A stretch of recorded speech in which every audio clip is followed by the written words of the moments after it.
দেখছি এই প্রথম কোন জুয়েলারি দিয়ে মিথিলাই বিয়া করতেছে, 26 ভরি জুয়েলারি। ওরে বাবারে বাবা, জীবনে কোনোদিন 26 ভরি গোল্ড দিয়া কেউ বিয়ে শাদী করে নাই। বাংলাদেশের ইতিহাসে একমাত্র মিথিলা ইয়াসিন বিয়ে শাদী করলো, তো আবার 26 ভরি দিয়া। গতকালকে একটা ভিডিও দেখলাম, মিথিলা আইসা কইতেছে দেখেন একটা দুইটা তিনটা চারটা লেয়ারের আমার কানের দুল, আমার কানের দুলটা এরকম করলে এই পর্যন্ত লেগে যায়, কত বড় দেখছেন, চিকন স্লিম আমার কানের দুলটা। আমার কানের দুলটা কোনো ভোসকা বুসকি মানে চাচা চাচি মায়েদের মতো কানের দুল না। এটা কেন বলছে জানেন? সম্পূর্ণভাবে অন্তরের পচানোর জন্য। মানে মিথিলা যে অন্তরাকে কত পরিমাণে হেট করে আর জেলাস করে, এটা মিথিলার প্রত্যেকটা কথা শুনলেই বোঝা যায়।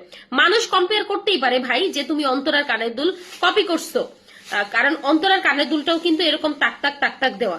কিন্তু কথা হইলে এর লেগা মানে এইভাবে একটা মানুষ একটা মানুষের অপমান করে আর এইভাবে শো অফ করে। তুমি মানুষ যদি তোমার কম্পেয়ার করেও থাকে, মানুষ যদি তোমার দুই কথা বইলেও থাকে, তুমি ইগনোর করতা, তাহলে না বুঝতাম তোমার আত্মসম্মান আছে। তুমি যেইভাবে সব বর্ণনা দিলা, এতে করে তো আরো মানুষ তোমার ছোট লোক কইতাছে। ও কইতেছে দেখেন এটা পুরাটা গোল্ড, একটা দুইটা তিনটা চারটা লেয়ারের আমার কানের দুলটা। মানুষ কি এতটুকু বুঝে না যেটা গোল্ড? তোমার এইভাবে বলার কি হইলো? কারণ গোল্ড তো মানুষ ওই এই যে একটা গুণারিং, ছোট্ট একটা গুণারিং হইলেও মানুষের অন্ততপক্ষে যে দিন আনে দিন খায় তার কানে একটা গুণারিং থাকে।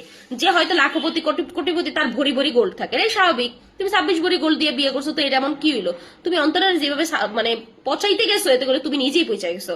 আর সব থেকে বড় কথা, তুমি অন্তরের বলো চাচি খালা মায়েদের মতো বয়স, তো তুমি কি কচি খুকি? অন্তরাকে যেই পরিমাণ মানুষ ভালোবাসা সাপোর্ট করে, দুইজনের ভালোবাসা ব্যালেন্স করে দেখো যে মানুষ কাকে বেশি সাপোর্ট করে।